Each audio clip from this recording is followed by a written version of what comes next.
De pernas pro ar, a escola do mundo ao avesso.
Dessas sequências de leituras e comentários vem da participação em uma atividade do Museu Paranaense, do IFAM, da Secretaria da Cultura, Coordenadoria de Patrimônio Cultural, sobre um sítio arqueológico em Cidade Real del Guairá. Uma canoa de madeira encontrada pelos Avá Guarani que estão ocupando aquela área. E neste episódio a gente vai falar sobre cientificação do sonho, sobre a visão de mundo e a ontologia guarani e o sonho da canoa e o espírito das coisas.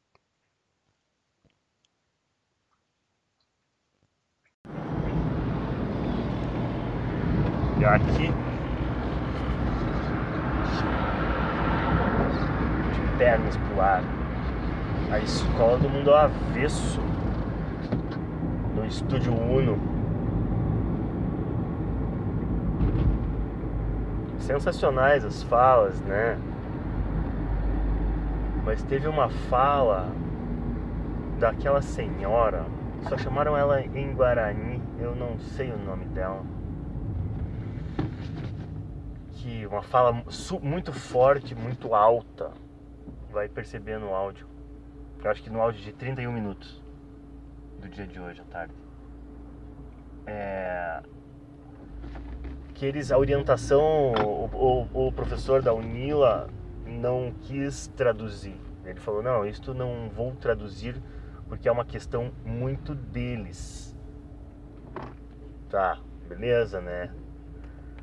Então, é uma questão deles, né? Não vamos expor isso aí. Tá, tranquilo. E depois ainda foi reforçado pela Rocirene de que as gravações têm que ter uma espécie de uma curadoria, né? A professora, pedagoga lá, a tradutora, que chegou depois, Guarani também, ela reforçou que essa coisa, o dono da língua, né, o dono da palavra, ela, para ser tradutora, ela tinha sido convidada para ser tradutora. Ela conversou com o Chamoy lá, com a liderança dela, para perguntar se ela não ia errar, se ela estava autorizada a fazer a tradução. E mesmo ele autorizando, ela não se sentiu à vontade. Aí veio hoje, né? E também não quis fazer a tradução da fala. E depois chamou a atenção de que aquela fala dessa senhora era a fala onde tem todo o resumo da canoa, da história da canoa Igamiri, do marido dela, que é o Chamoy lá falecido, que recebeu em sonho outros 2 Chamois e contaram para ele onde estava aquela canoa. E ficaram aparecendo em sonho para ele, conversando até o momento que ele foi lá. O professor da UNILA depois fala que esse tipo de coisa não é um dado. A gente não pode colocar numa pesquisa científica como um dado, porque a academia não aceita. Calma lá, né? Essa questão do sonho, ela tá muito presente em muita coisa que eu tenho lido até agora, né? A gente não acredita no sonho, porque o sonho ele é irreal, ele é uma farsa, ele é uma loucura, né? Ele é o cérebro cometendo seus erros na noite, treinando para fazer, né, para não cometer erros, revendo momentos, puramente fisiológico, né, limpando as células gliais lá, né, de processos então, uma espécie de uma filtragem, né, onde você coloca as memórias que vão ficar registradas e algumas que são dispensáveis. Não há nenhuma conexão com outras pessoas, nem conexão com outros mundos, segundo o próprio Siddhartha Ribeiro está questionando isso já, né? Ele já está questionando isso. Então é uma abertura para o indivíduo, mas também ao mesmo tempo é uma abertura comunal, que apresenta códigos comuns. E por que não contato? Não é? A Martha Sassia, que é? Escute as Feras, ela só se encontrou com o urso porque ela começou a sonhar com o urso. E sonhava com o urso. Sonhava. Ela não fala exatamente, tem que ver o livro mesmo, assim. Mas as que eu vi, falado assim, a Dária lá, a orientadora dela, né, fala que em algum momento o urso estava chamando ela, em algum momento eles tinham que se encontrar. Tá. O urso devia estar sonhando com ela também, segundo a mitologia lá dos povos do norte da Rússia. E aí se encontraram. Ela não identificou como um ataque, ela identificou como um abraço, que o urso deu um beijo nela. Só que nesse beijo o urso arrancou metade do rosto. É porque eles não sabem, né, ser fofo, né, delicado, enfim. A língua dos ursos. E ela, usando a língua dos ursos, deu uma machadada, né, uma picaretada no bicho. Nenhum dos dois morreu. Cada um dos dois passou um pedaço de si pro outro. O urso passou a ser metade humano e o humano passa a ser metade urso. A questão de que nós, os animais, somos a mesma coisa e não temos uma diferença. Nós também somos animais. Nós não somos todos animais. E eu ia falar da cientificização do sonho. Como é que eu torno esse tipo de reflexão densa o suficiente, né? Pois se a gente aprende a língua indígena, se a gente aprende os códigos indígenas, se a gente aprende blá blá blá blá blá, por que o sonho sendo um código simbólico daquele grupo, eu não posso aprender também e não posso usar isso como uma linguagem? Ah, mas a língua é super importante para a cultura, o cocar, o maracá, o canto, o instrumento, a casa de reza. Tá, mas o sonho não. O sonho não me diz nada.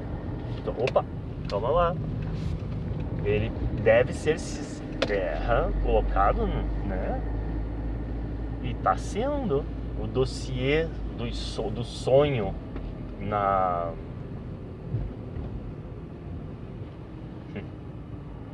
O dossiê do sonho na revista de antropologia da USP. Lembra? Aham. Então, isso tem que começar a ser colocado como um processo tão válido quanto a aceleração de partículas, não é mesmo?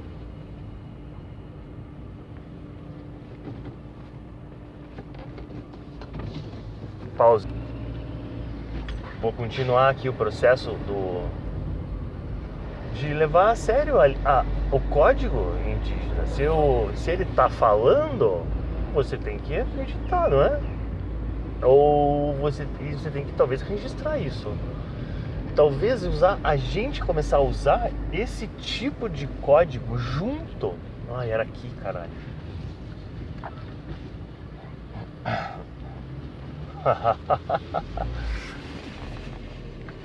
Né? Talvez a gente tem sonho, a gente tem isso do sonho, tem vários, a psicologia do sonho, mas ela é interpretativa, né? E ela às vezes é meio horóscopo, né? Do tipo, você sonhou com cobra é porque alguém vai te picar. Você fez o quê? É porque, entendeu? Ela é muito funcionalista, talvez, objetiva, funcionalista, né? Tem que ter uma função, tem que ter um porquê. Às vezes as coisas não tem que ter porquê. Não precisa ter um porquê, não é? As coisas são como são, porque sempre estiveram, como fala o Galeano. As coisas são como são, porque tem que ser e porque sempre estiveram. Ele fala, tem um trecho de uma das falas dele, daqueles poemas lá, que ele não precisa dar uma função. E assim, é porque a panela é sagrada. Não necessariamente. Então assim, tá, tudo é sagrado. Tá, beleza. Tudo é sagrado.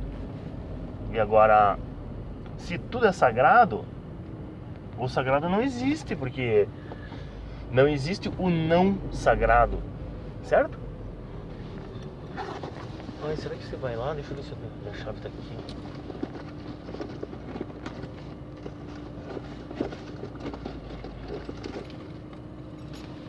Tem que pegar ali e voltar. Isso, vamos passar ali no depósito para dar uma refletida nessas questões aí melhor. É muito denso e muita coisa, né? Agora, o início do meu processo de desvendar tudo isso daí que o pessoal chama de loucura, que é a perseguição, né? Veio em sonho. Eu lembro das primeiras vezes, foi uma explicação sonhada, com umas paisagens de uma casa, da perseguição, né? Que eu tava com a namorada daquela época lá, atual, né? E andando pelo balneário lá, que eu conheço desde criança. Às vezes me trancava na casa e tinha alguém querendo invadir. Às vezes andando na rua de areia, virando a esquina, seguindo numa outra rua, e daí umas casinhas, e acontecia alguma coisa, e acho que a gente entrava numa casa, e aí eu começava a ser perseguido e correndo, e entrava num matagal,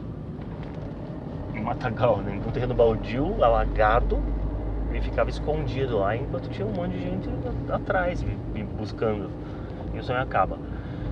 E depois esse sonho foi se especificando, do tipo, briga com a menina, daí depois meio que faz as pazes, daí ela me encontra e me leva pra um lugar, tipo uma chácara super bonita. Essa chácara seria tua e tal, se é tua. E aí tem uns cachorros, tipo uns pastor alemão que me mordem e o sonho acaba. E aí tem outros que começa a ficar mais nítido essas casas do caminho que a gente invade lá no balneário. Não, as casas são super legais, de vidro, e sempre aparece uma janela com uma cortininha de renda. Cortininha de renda na janela. Sabe? Cortininha de renda na janela? E umas casas de vidro, e são umas casas de turista, e eu não sei, eu não consegui ver ainda. Tem um outro guri que aparece também, que é professor, que aparece nesse sonho. Ih, será que tá fechando?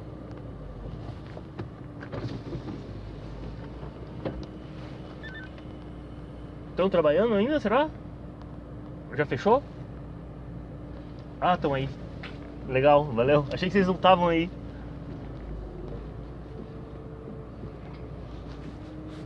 Chegando aqui no container. Já voltamos.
Estamos aqui, a escola do mundo ao avesso, conversando com os Avá Guarani de Terra Roxa.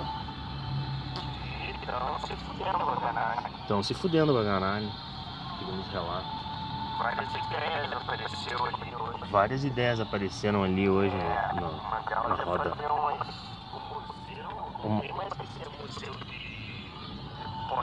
Uma delas é não fazer mais museu bonitinho, de potinho, imagem bonita. As menininhas, criança, pintura, a velhinha na janela, as crianças brincando.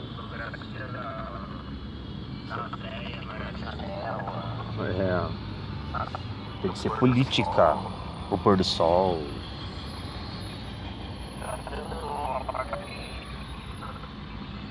A gente fica com as imagens bonitas dos indígenas, a coisa do Ojuruá.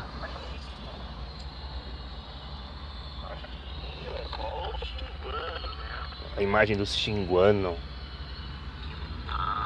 tudo pintado, dançando, música. Os Guarani só estão vivos até hoje porque se esconderam, ficaram em silêncio. Se mantiveram só na língua. E aí os relatos hoje, os caras se fodem muito no interior. Vai passar uma linha de transmissão na aldeia. Não vai ninguém, os índios que tem que chamar a FUNAI. Aí vai lá, geólogo, antropólogo, arqueólogo, acha umas panelas, leva embora. Mandam os índios fazer um cadastro da aldeia. Ei, eu não tenho que fazer cadastro nenhum. Quem faz cadastro são vocês. Aí nunca mais volta. A panela some, levou embora.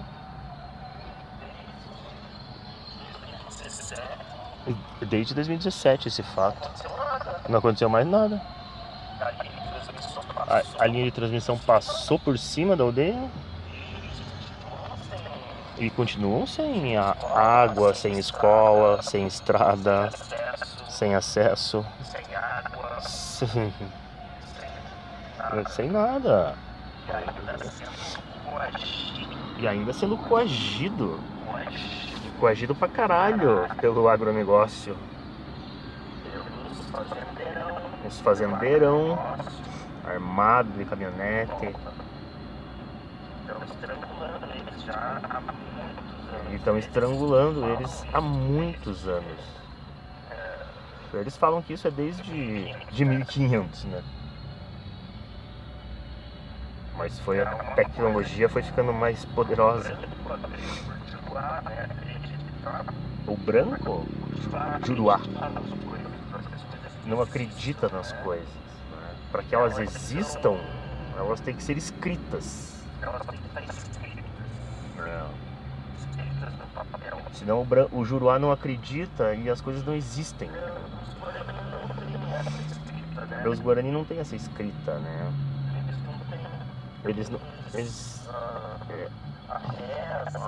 A reza, a relação com o mundo, ela simplesmente é. Ela simplesmente é. Não precisa de explicação. Não tem uma formalidade, um status de existir. Não precisa de um registro formal. É parecido com a questão do sonho.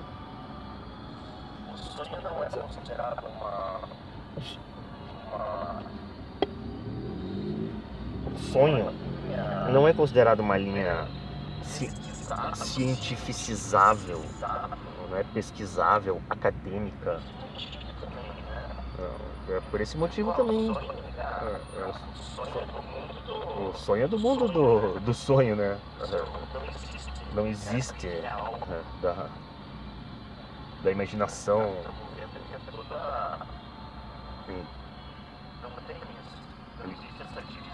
Nos Guarani não existe essa divisão. Outra não existência de divisão é o mundo sem objeto. O Juruá fala: não, o índio protege a natureza, o índio é ecologista. Não existe uma separação entre o humano e o natural. É uma coisa só. Sim. É o índio que protege a terra. Não, o índio é a terra. Não existe fronteira atual. Tipo, Xingu de pra caralho, né? Um mundo sem objetos, né? Tava ouvindo o Uni FM. Podia estar passando essa fala dos índios na Uni FM, né? Fala dos Avá. Avá Guarani. Tinha os Avá canoeiro. E aí a canoa. No interior do Brasil é muito selvagem. Os grupos que estão no litoral, por exemplo, não tem isso muito, né? No Guaraguaçu, no Xangri-Lá, eles relatam, né? Os alunos na escola, pressão dos outros, tiração de sarro, né? Avacalhação, piada, tudo tipo, preconceito em geral, né? Exclusão, tiração de sarro, agressão, violência. Mas você fala essa língua aí esquisita, você nem é do Brasil, você é um estrangeiro. Olha o tipo do argumento justificável, né, que os índios estão sofrendo.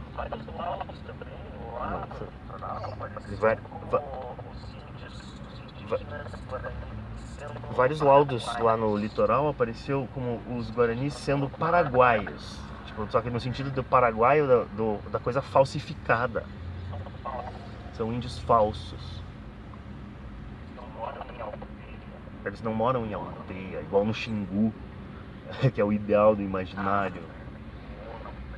Moram numas barracas de lona preta, né? Depois vão estruturando, e daí fazem a OPAN, a casa de reza, toda a estrutura que precisa tempo, né?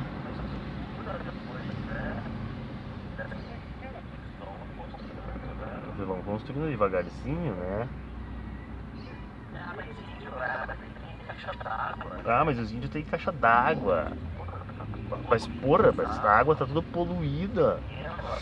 Veneno agrotóxico. O Guaraguaçu abriu um sistema de esgoto pra cair. Lá de Pinhar, lá de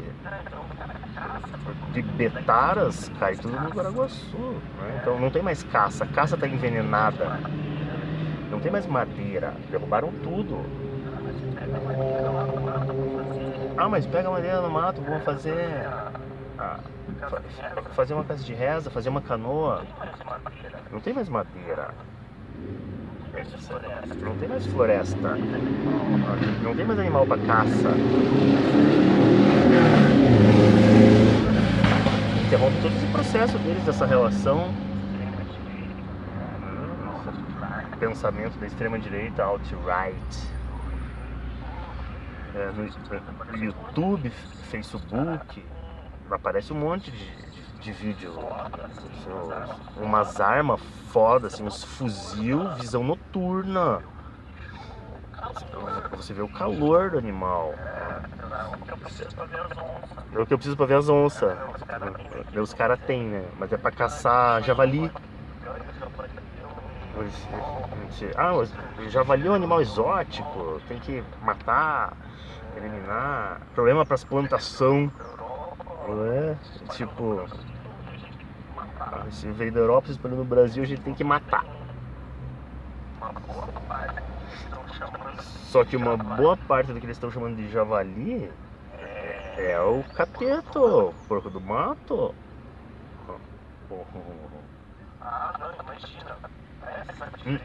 Não, imagina. Mas você sabe diferenciar o javali do cateto?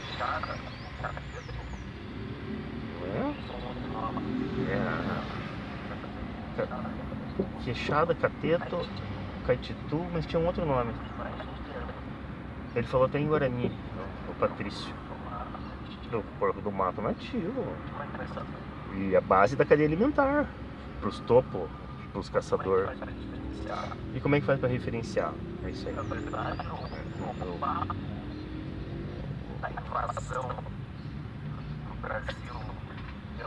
Na verdade, a justificativa de falar que o Brasil está sendo invadido pelo javali é para expandir a liberação do uso efetivo de arma.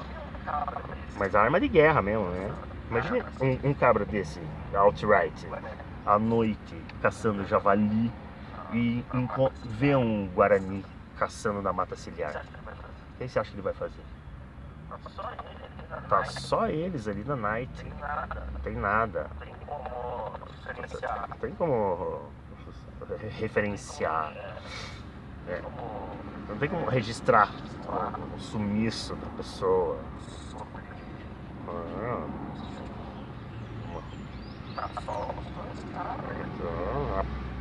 A violência é a linguagem. E os Guarani hoje deixaram muito claro isso.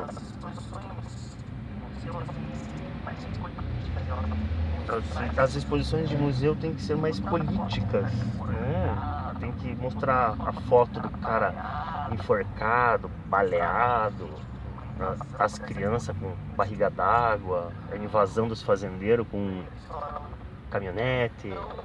E aí eles falaram assim: não, a gente não quer usar a mesma arma que o Juruá, a gente quer ir pela espiritualidade. Olha só. Olha só. Não é que seja um povo pacífico que se deixou escravizar. É um povo que não vê a violência como uma arma. Os Guarani parece que não tem mesmo uma ocorrência de processos violentos, tipo antropofagia ou manutenção da guerra de vingança, a guerra entre eles, ou pelo menos não foi descrito isso por nenhum cronista ou referência mais antiga, né?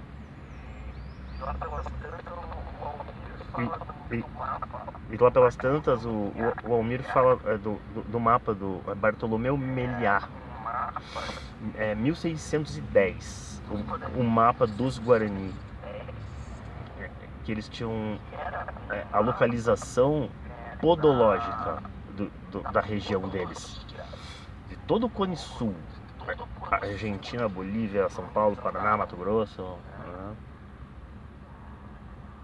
E esses tipos de solo, cada um era bom para uma coisa. Um era bom para mandioca, um era bom para pomar de fruta, um era bom para cerâmica, um era bom. Então, olha o nível de reconhecimento do ambiente, né?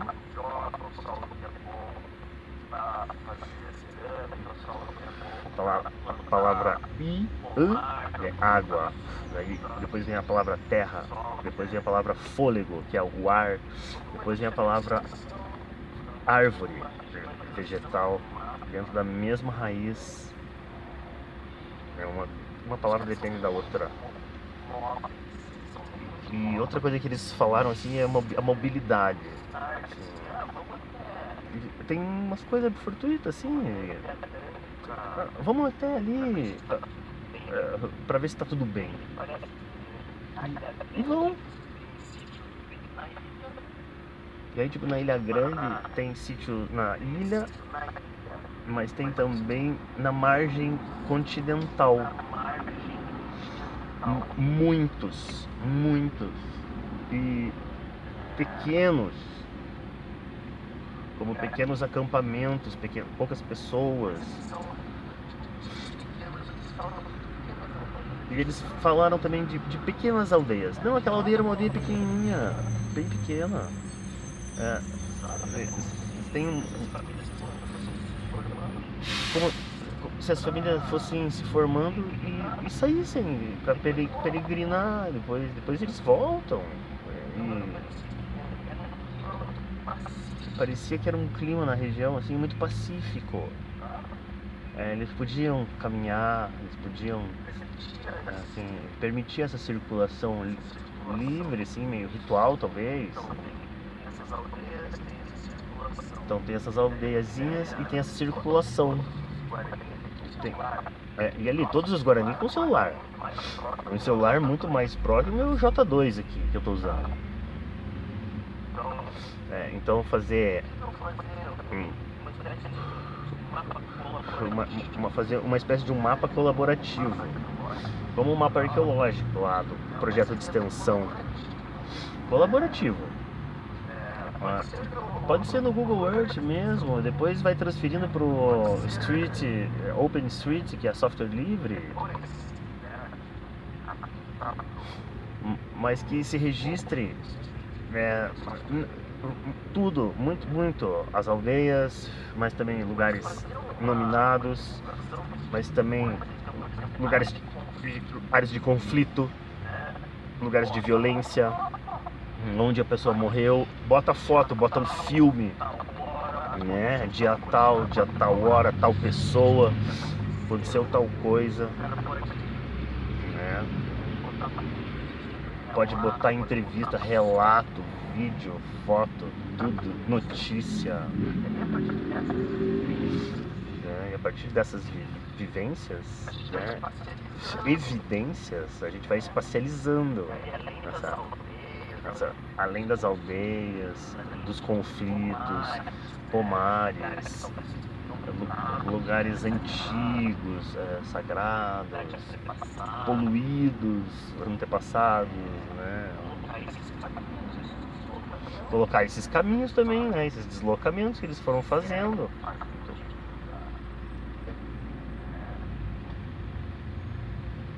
E fazer esse mapa que vai sendo colaborativo, vai crescendo para anos, né? tinha mais sobre... Eles falaram sobre arqueologia também.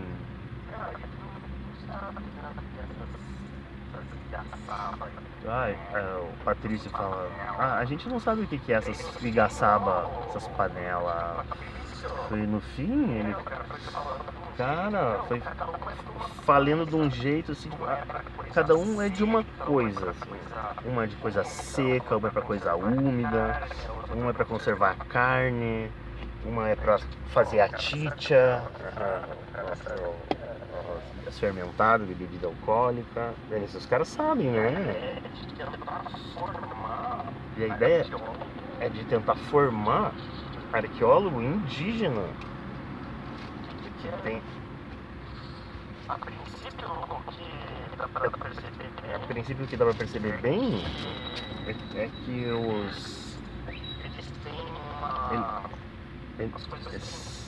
eles têm uma vitalidade das coisas, as coisas têm vida, as coisas têm nome.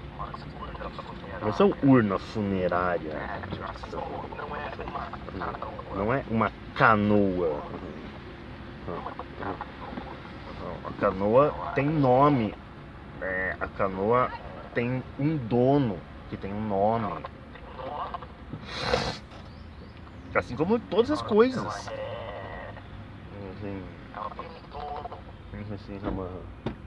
Isso é muito importante. A canoa que está no museu chama Igamiri, é o nome da canoa. Mas o Chamoy lá que faleceu antes, ele não conseguiu descobrir o nome do dono. E é ele que estava em contato com o Nhanderu. Então é uma canoa que ainda não tem dono. Ela tem que ter o nome da canoa e o nome do dono. A segunda canoa, eles ainda não conseguiram descobrir nem o nome da canoa e nem quem é o dono. Então, a princípio, a arqueologia ganha uma vida, né, que não são objetos, né, são pessoas, são entidades contemporâneas, né, porque estão ali, estão conversando com a gente, né? Tem uma energia foda mesmo, assim, turma. E a gente não vê, porque a gente não olha esse mundo do sonho, do invisível, né? É verdade, a Igaçaba tem uma vida. Vai botar o chapéu de papel alumínio na cabeça. É isso que é ciência objetiva, né? Dessa forma que ela vai tratar esses objetos. Na verdade, vai praticamente quase eliminar eles, né? Dessa, não só da materialidade, né? Mas do mundo invisível, onde ela também existe. E não necessariamente é sagrado, né? O sonho não é sagrado, né, para nós, nem para eles. Mas o mundo do sonho tem uma materialidade, né? uma realidade até. E quem diz que lá não é o real? E aqui é o mundo paralelo, assim, não existente. Não, depois que eu li lá a Martin, Escute as Feras, meu Deus, é uma coisa, transcende o nosso entendimento do real, o que é o real. Eles falaram um pouco do perspectivismo e da transubstanciação. Nós não somos diferentes dos animais, né? Não somos diferentes desses objetos, nem da Terra. Nós somos a Terra. E não só eu, vocês também, os arqueólogos também. Só que a ciência não vê, não deixa ver. Teve um processo de purificação e objetivação científica muito pesado. O Bruno Latour, né, vira em laboratório, e o Tim Ingold arrebenta o Bruno Latour, o mundo sem objetos.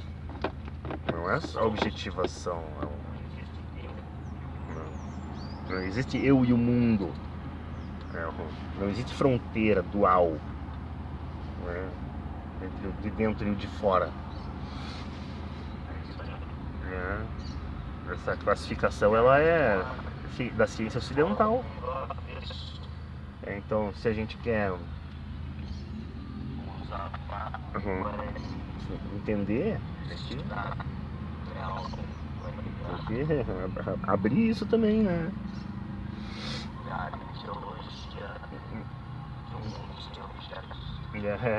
Aqui, Escola do Mundo Avesso, e o Zavá Guarani de Cidade Real del Guairá, fazendo uma arqueologia, né, do mundo sem objetos.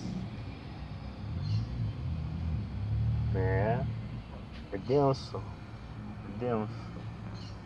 Depois eu vou postar tudo isso, mas o áudio é ruim, né? Isso aí, pessoal. Valeu.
A terra indígena é de todos nós. Eles não vão dizer a nossa terra, né? Então, a terra é muito sagrada para nós. Então, esse objeto de canoa, com certeza foi a pessoa, né, foi guiado para isso. A pessoa que está lá para encontrar através do sonho. Então, esse vai ser um documento histórico para todos nós. E essa coisa de espírito para nós indígenas é muito forte até hoje na aldeia, né? Por exemplo, a gente acredita muito que todas as coisas têm o seu dono, né? Aqui os parentes estão usando colar, cocar, então para a pessoa mexer, fazer artesanato, eles têm que pedir permissão, né, para a natureza entrar e cortar uma árvore, que não é qualquer árvore, não é em qualquer data que tem que cortar a árvore para fazer artesanato. Então, é muito importante estar aqui, acompanhar os parentes aqui, os irmãos, para conhecer como é que a nossa luta do dia a dia. Né? Eu não estive aqui ontem, mas com o resumo de hoje eu vi bastante eles falando sobre a luta, a dificuldade que eles estão passando. Eu estou na terra demarcada, mas eles não estão. Né? Mas isso quer dizer que eu vou ficar tranquila na minha aldeia porque já estou na terra demarcada? Não. Eu também vou lutando. Porque, como eu falei, meu filho vai crescendo. E essa história da canoa, então, o Nhanderu, que a gente fala do Deus, né? Ele que mostrou essa canoa, essa pessoa. E tenho certeza que o Chamões sempre, o Gurujaú Pendevede, o Chamões sempre vai estar falando sobre a história da canoa, do lugar. E ela falou assim que no sonho do marido, apareceu 2 chamões, que é o rezador espiritual, que eles sempre estão lá, né? E para não abandonar o lugar que estão lá. Então eles sempre estão ali e sempre vai estar cuidando deles. E então a terra nunca vai ser deixada, né? Então a terra é nossa, então a gente vai lutar até o fim. Então era isso que eu queria reforçar. Amém. Barete pendere, pediu minha coape, minha nembouga, pero entero vere hape, entero familiar hape, chamoi, charui, mitam, chimimi, querare non denape, chenyende bowu mi jeko ajeko, tapende barete, toy katu nyende utoma pendere he ya ajei pejak vejei katu nyende da jai sai ko am nyende markano nyende uaje, nyende uha tamante. Pero aí com a minha também sim, tu chapata e família, né? Que se hai para todo o corpo até nhande já cai te vai com, porque nhande como indígena nhande hai de katu nyanyi miteng de katu japorai de katu nyamba nyande mitang kura pembaca panyanyi miteng ana baca pada cuidar nyande kagu de porque nyande kagu e mai ha para eu pe apa para já luta tanto hoje hai se pior hai se terra de marcada time agora ainda tranquilo se aí meta se sonho hai pe se me procura tu se apa hora vai tomar de ana outra aldeia porque cada vez mais nyande tá já hai algo de ver.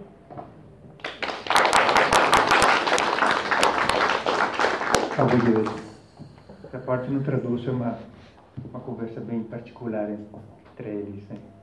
Eu poderia simplesmente, acho que conversando assim, em termos de Juruá, em termos brancos, independente dos nossos credos, nossas crenças, eu acho interessante a gente, talvez mentalmente, né? Talvez não podamos colocar isso nas nossas teses, nos nossos artigos, não vai poder colocar essas coisas, né? Porque a academia exige comprovações, né? Mas eu acho que seria bem interessante na hora de você tirar as fotos, mexer com os objetos, mentalmente talvez pedir permissão, né? Acreditar que existe um espírito ali, né? Que está cuidando do espírito. Mais ou menos isso, acho que seria isso, né?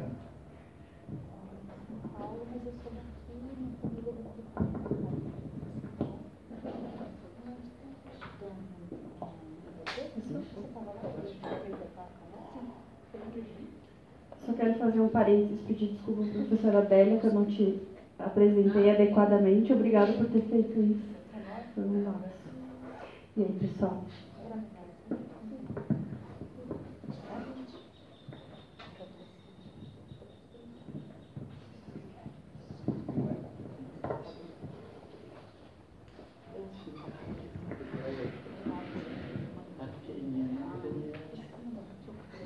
Oi. Boa tarde a todos. Então, a nossa conversa está muito boa, né? Então, eu preferi falar um pouco de novo, porque acho que dessa parte é muito importante, né? Desde ontem eu vi uma moça que se emocionou, né, na hora de falar sobre o objeto que estão aqui, né? Com certeza, como a gente acredita isso, cada coisa tem espírito, né? Que cuida, que a gente, como o professor Mário explicou, que tem o dono. Até o rio tem o dono, até a cachoeira tem o dono, até a árvore, todas as coisas têm seu dono. Então, nesse caso, as pessoas que trabalham com isso, até que o dono, a gente, como o rezador explica às vezes para nós, aquele pessoa que não sabe o que é a regra de mexer o correto com um objeto sagrado, pode ser que até ser perdoado. Mas como vocês estão agora no momento aprendendo com a gente, isso já vai virar outra coisa. Porque você não é, a partir de que você se dialoga com a gente, isso também já vai ficar no conhecimento de vocês. Quando, como o professor Mário falou, a partir de hoje, vocês já estão sabendo como que tem que mexer com objetos, principalmente objetos dos povos indígenas, porque para muito povo também que muito objeto não é muito sagrado, mas para a população indígena é diferente. Pode, até mesmo para nós, às vezes, quando vamos mexer, ou aonde a gente vai andar, onde o nosso parente já andava, já caçava, já pescava, a gente sempre ouve o barulho, ou grito, ou chama, até mesmo pelo nosso nome, mas parece que só o vento. E quando a gente ouve esse barulho, a gente já tem que falar, não, eu não vim aqui para te incomodar, eu não vim aqui para fazer barulho, não é para vir fazer bagunça aqui. Eu estou passeando, eu estou caçando, eu estou pescando. É a mesma coisa você vai mexer com um objeto. Porque às vezes a gente desce para o rio para pescar, a gente vê uma pessoa, assim, parece que está sentado, quando você pica os olhos, acaba, sumiu. Então isso é um espírito que ele já se identifica que eles estão lá. Ele já fala, não, eu estou aqui. De um pisca de olho, você já não vê mais. Então você tem que já identificar para ele também por que você está indo lá. Então, nesse caso, o objeto, por que o branco, assim, muitas vezes não entende, né? Que quando vai mexer com objeto sagrado. Mas isso com certeza vai ser perdoado. Por isso que muitas vezes não acontece nada com os brancos, porque eles não sabem. Os profissionais sabem assim do jeito dos brancos, não pelo jeito indígena. Mas se fosse, por que a retirada da canoa foi uma coisa muito espiritual, né? Porque teve muita coisa. As pessoas que foram lá viu, sentiu na pele como que é mexer corretamente, né? Porque é bem diferente. Não é que você ir e pegar e tirar e acabou. Não é isso, né? Então a gente tem que levar na casa de reza. Por isso que é importante a presença dos povos indígenas, assim, do parente indígena, quando vai mexer com objeto do povo. Porque só a gente sabe como que funciona. Igual eu falei ontem, né? Que a gente tem que respeitar a regra de vocês e você tem que respeitar a nossa regra. Porque o dono da canoa vai compreender. E quem vai explicar, quem vai pedir perdão, quem vai explicar como que vai ser feito, somente os rezadores.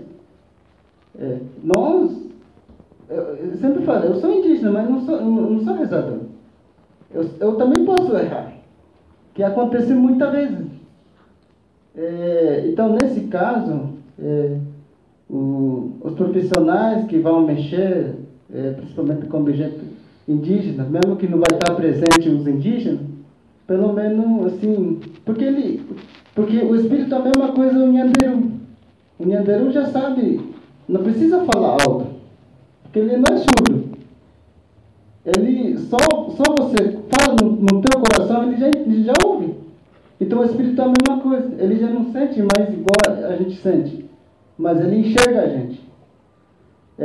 Por isso que a gente acredita muito no espírito, porque para nós indígenas somente às vezes some só o corpo e o espírito sempre permanece. E quem possa entrar em contato com esse espírito somente o rezador. Então, por isso que é importante a presença do rezador de qualquer lugar que vai mexer com coisa sagrada, com objetos indígenas. Porque ele conversa diretamente com o dono. Até Petenguá, para sair das aldeias, para sair do Opã, da casa de reza, tem que ter permissão. Porque o dono tem que entregar para nós. Porque já aconteceu isso com a gente. Um rezador morreu, mas ele falou, no meu equipamento que está lá, colar, Baracá, então deixa na casa de reza. Ou às vezes ele fala, não, dá para pessoa, porque ele vai ficar no mesmo lugar. Então ele se explica para outro rezador ou para a pessoa. Então a gente entra em contato diretamente com o Espírito. Por isso que eu acho que é bem interessante a gente tocar nesse assunto. Você que não é indígena, você está aprendendo com a gente. E a gente aprende com você também. Eu fiquei muito, assim, eu fiquei um pouco dúvida no último conversa. Estava, acho que dormindo já aqui. Eu vi só no final, mas acho que essa fotografia é bem interessante. Eu vi só no final, mas eu fiquei um pouco em dúvida. Mas acho que isso é bem interessante também. Porque a gente tem que aprender com vocês também. E vocês com a gente. E assim que a gente vai construir um trabalho bem feito. Então, eu acho que é isso. Só respeitar a partir de hoje, vocês já estão, os pessoal que estão aqui, já estão aprendendo como que é fazer um processo, mexer com objetos indígenas, qual que é o processo correto. Então, pode ter, igual, acho que a pergunta era, acho que não sei se era a sombra que viu, ou isso pode acontecer sim, grito, ou até mesmo pode te chamar, às vezes até aquele voz você pode ouvir. Então, isso é normal. Isso é normal. Porque o dono que estão se identificando, não, estou aqui. Então, eu sou o dono, eu estou aqui. Eu estou cuidando. Então, quando mesmo que a gente não vê ele, a gente fala, ele ouve.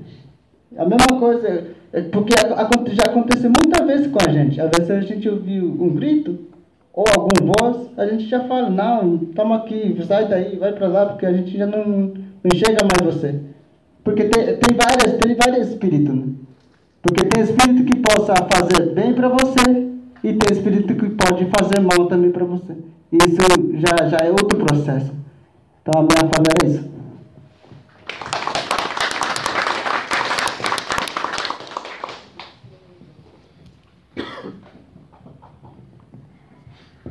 Alguém mais gostaria de falar?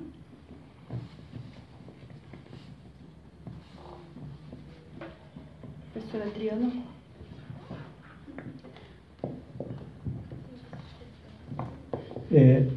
Boa tarde, pessoal. Então, eu acho que não precisa me apresentar, porque eu acho que já todo mundo me conhece, né? Eu sou a Walingatu, em Guarani. Só para falar um pouco sobre esse espírito, tem pessoa que estava acompanhando ontem, quando a gente chegou para entrar ver o Canoa Velho lá. Por isso mesmo a gente ficava tudo triste. Todo mundo estava lá, todo mundo falando assim que... Até eu estava falando em Guarani muito alto para poder respirar e explicar para espírito, né, para por que nós estamos aí. Tá? Então isso já é uma guerra para nós, pelo espírito. Né? Não sei se alguém de vocês tinha tirado dúvida ou chegou a perguntar por que isso, por que fala. Por isso mesmo a gente estava fazendo isso. Tá?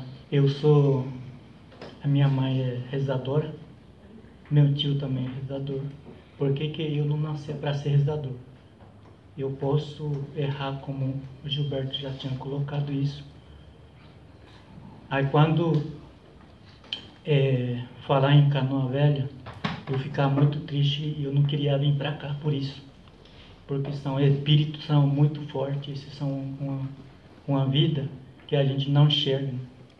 Só pelo rezador que eu posso explicar melhor. Eles trabalham com esses espiritualmente. E esses são nossa arma durante a guerra e durante sobre o processo, todos que na terra. Esses são, chamou e fala Nyevanga. Pode morrer, como dizer assim, e pode Nyevangar vem como as crianças, né?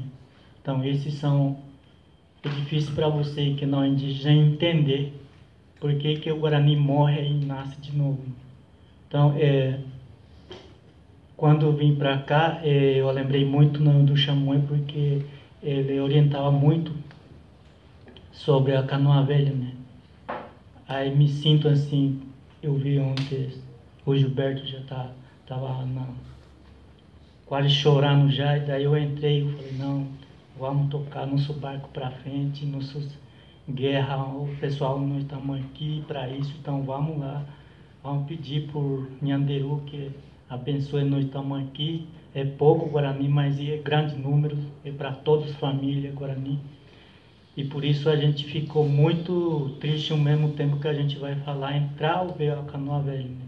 Então nós precisamos momento esses rezadores para poder, o que vai acontecer durante essas conversas como nós sentamos aqui. Eu vi falaram sobre a canoa, se fosse rezador estava aqui, ele falava ponto a ponto para nós, sabe? E além, quando a gente começar de manhã para vir, para ver o museu, como vocês falam, igual nós vai entrar uma casa de reza. Por isso eu tirei foto quando a gente sair de lá, eu mandei para o rezador, tá? Eu mandei rezador, eu falei, nós estamos aqui e nós vai entrar no lugar onde que tem esses objetos, ano passado, e a gente, o Gilberto tinha falado isso, né? A gente pode errar porque a gente não nasceu para ser rezador. Por isso eu tomei uma decisão que eu mandei até foto, a gente vai entrar, esses são nossas ideias. Aí eu mandei para rezador para poder rezar para nós, né? Aí quando comecei, ali ia saber muito bem, ele falou 2 vezes para mim, Adriano, pelo amor de Deus, quero que você venha. Até o Sirene também pediu para mim. Aí eu perguntei para o rezador, porque a gente podia errar. E na verdade, nós sabemos muito bem, a gente pode passar até mal dentro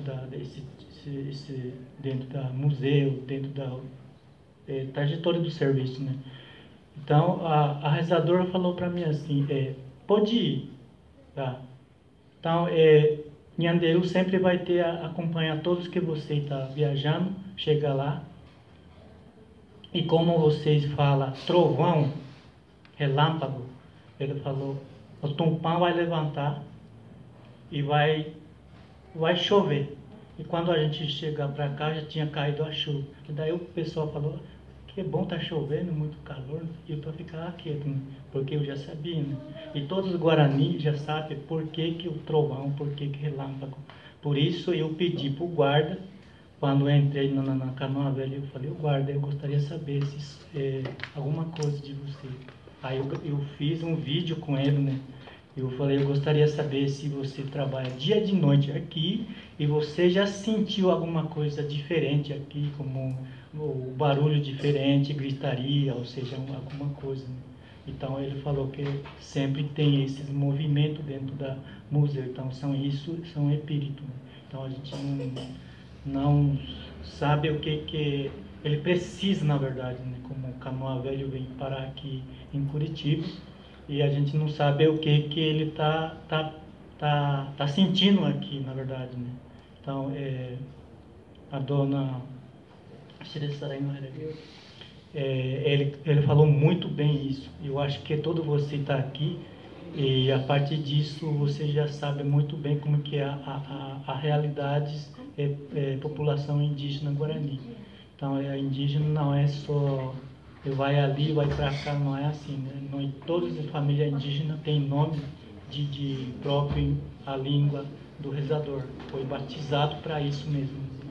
Então, a segunda parte, eu fiz gravação também com o Rafael. Eu chamei ele de Carumbê quando eu trabalhava lá, né? eu falei para ele assim, eu perguntei como que ele se sentia quando colocar o Canoa Velha para vir para Curitiba, né? Porque ele vai vir sozinho, dirigindo e carregando esses Canoa Velha para ter para Curitiba. Então eu fiz uma gravação com o Rafael. Eu perguntei para ele assim, como ele sentiu o momento que ele vai vir sozinho e entrou uma borboleta dentro do carro. E o que ele procurou para saber por que isso. Então ele falou que o Chamões falou que o dono da Canoa Velha, do espírito na verdade, e vai acompanhar esse objeto. Então ele falou, chegou até no museu e depois ele borboleta saiu do carro. Então isso já para perceber que o espírito está aí. E essas gravações que eu fiz com os pessoal que trabalham na guarda, tanto o Rafael colocou essa gravação, esses vai ficar registrado, vai ficar até eu vou fazer um pendrive, um arquivo dentro do computador, e eu trabalho com história, para poder ensinar alguma coisa para você, porque eu trabalho também com as pessoas que não é indígena. Então, é só isso aí mesmo, eu queria complementar com a fala do Gilberto.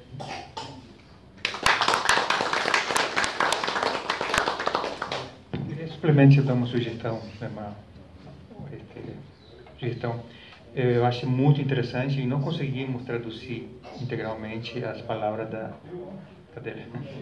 Está lá fora.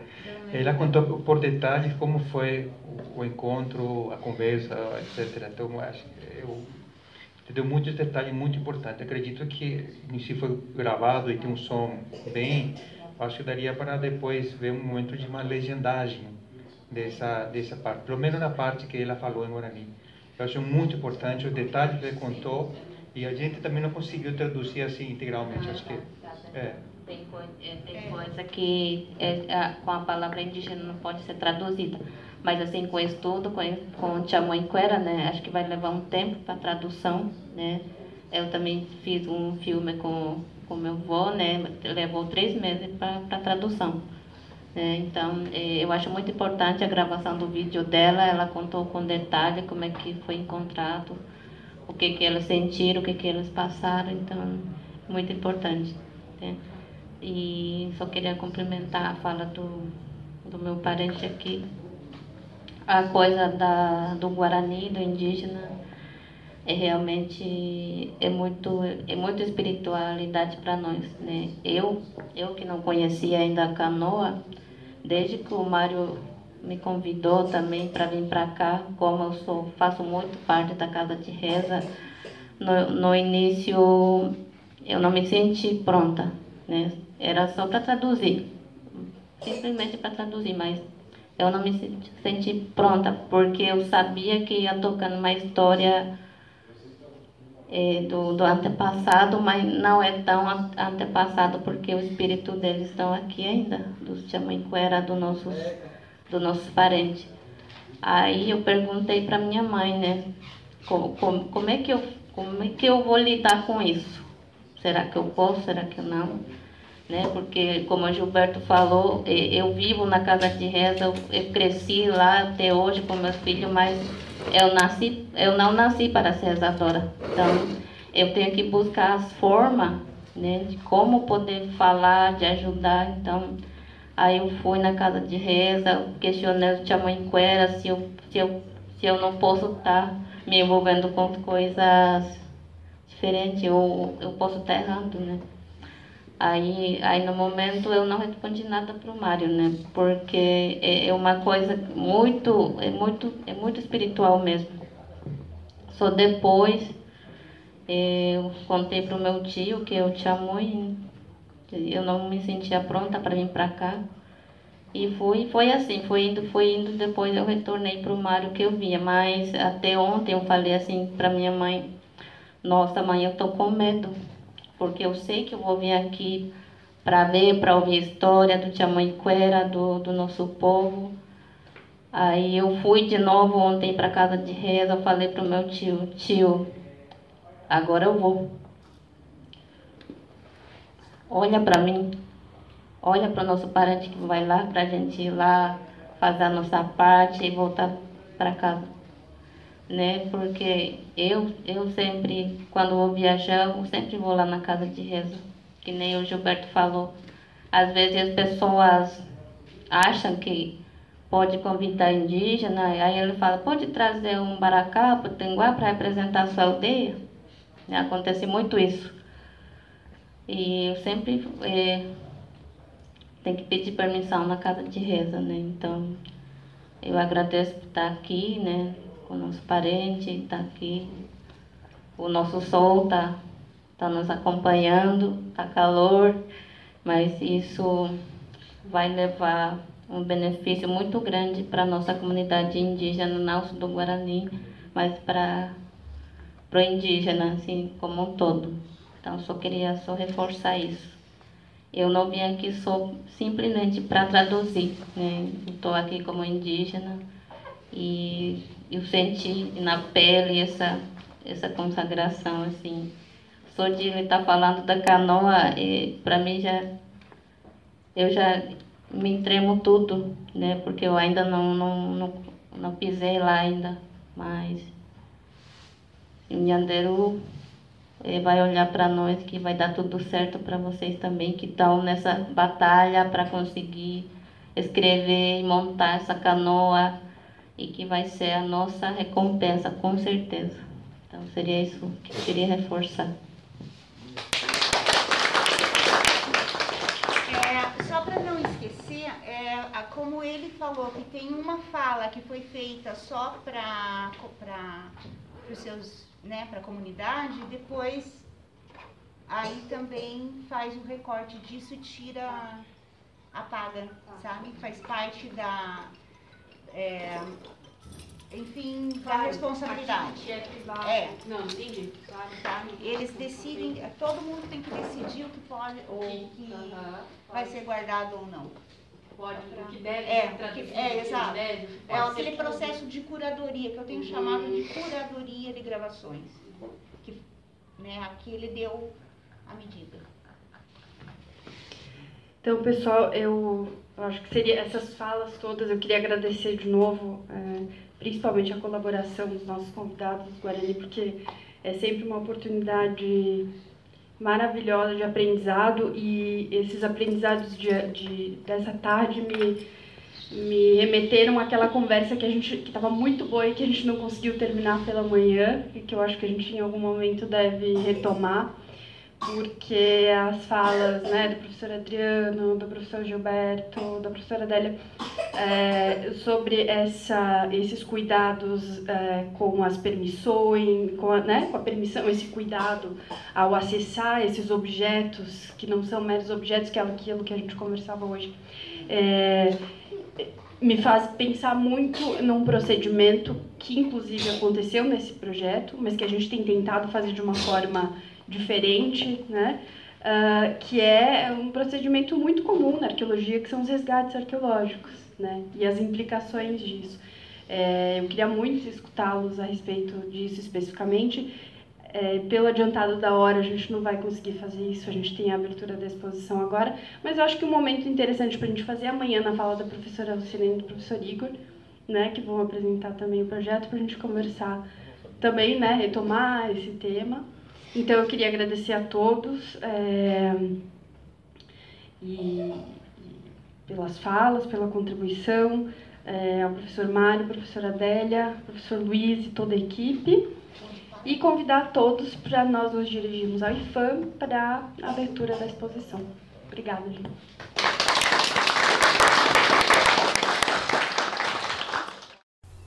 De pernas pro ar, a escola do mundo ao avesso.